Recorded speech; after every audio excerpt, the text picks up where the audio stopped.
Everyone, I hope everyone's days are going well. For my literature review, I focused on global health in underdeveloped countries, challenges, inequalities, and opportunities. And these are some findings that I had.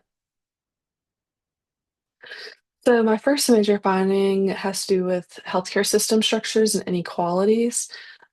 So, these authors argue that healthcare systems differ significantly across nations in terms of institutional structures and degrees of convergence, and marginalized populations are often left unserved.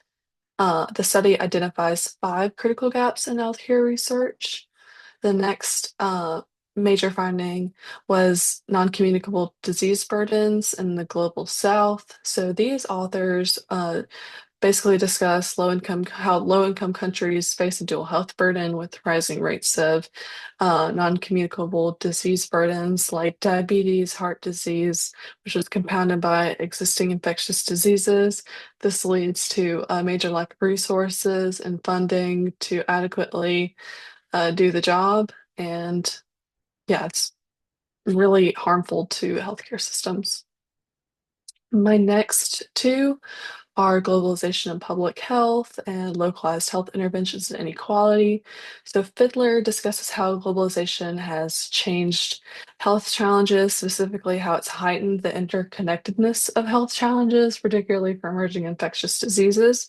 This creates opportunities for international cooperation, but also exposes gaps in global governance and preparedness.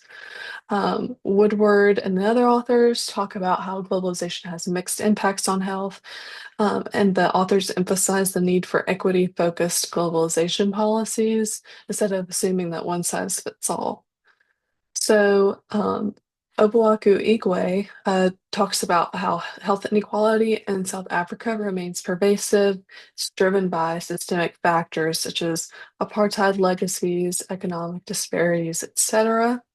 Um, this relates to PEPFAR, which was the United States President's emergency plan for AIDS relief, which has impacted South Africa in different ways, which is actually why I chose this topic because I really wanted to learn more about that. And yeah, so thank y'all so much, and I hope y'all all have a great winter break.